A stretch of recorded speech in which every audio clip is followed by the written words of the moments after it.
Good morning. My name is Alana Baker, and I'm the Director of Government Relations with the Hotel Association of Canada. I am joined by my colleague Xavier Gray, Président-Directeur Général de l'Association Hôtellerie Québec. Earlier this week, the Auditor General of Canada released the 2019 Spring Reports, including a report on the taxation of e-commerce.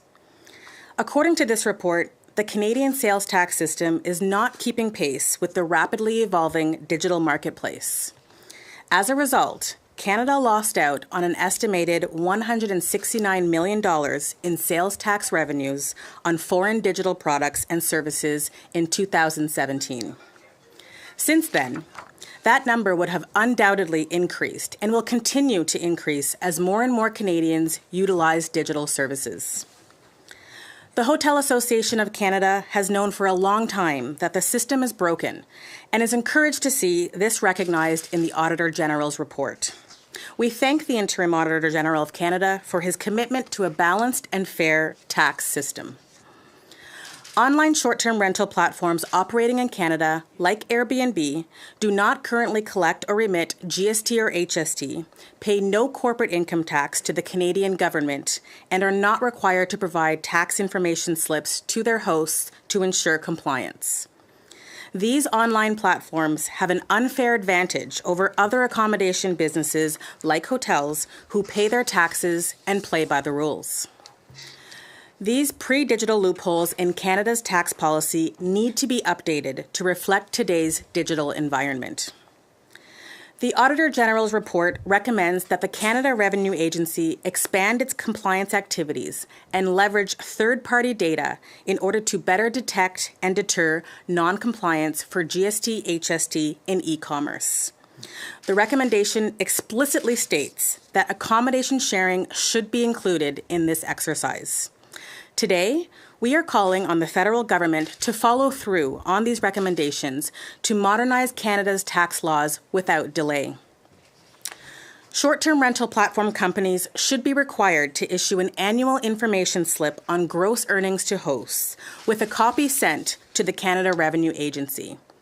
An industry-wide reporting requirement would not only be an effective and inexpensive tool to achieve voluntary tax compliance, it would also simplify the accounting for hosts.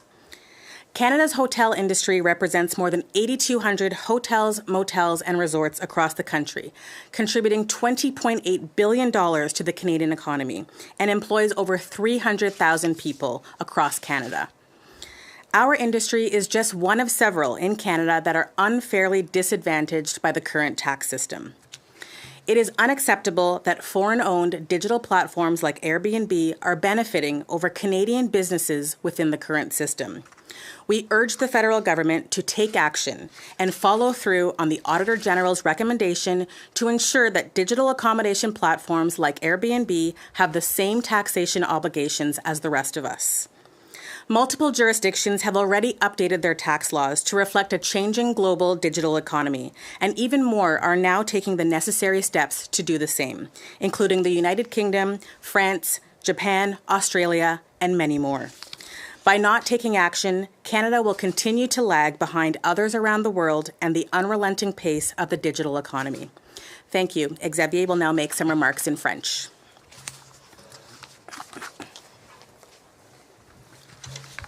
Bonjour, mon nom est Xavier Gray, PDG de l'Association Hôtellerie Québec et membre du conseil d'administration de l'Association des hôtels du Canada.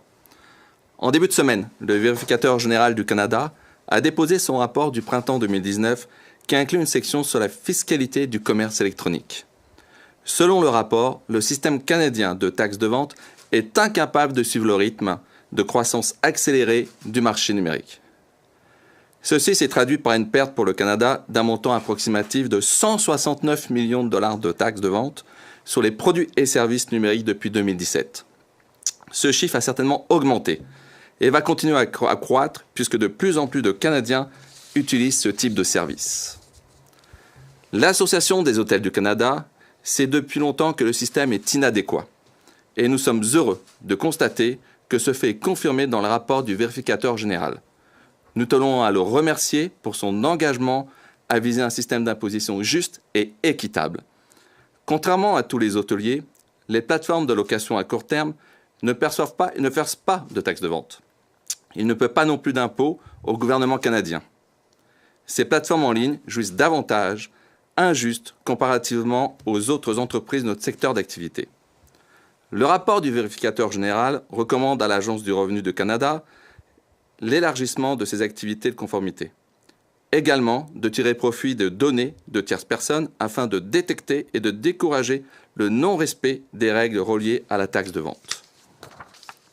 Aujourd'hui, nous demandons au gouvernement fédéral de rapidement mener à terme ces recommandations afin de moderniser la loi de l'impôt. Les locations à court terme devraient avoir l'obligation de produire annuellement un feuillet de renseignements sur les revenus bruts des hôtes et en envoyer une copie à l'Agence du revenu du Canada.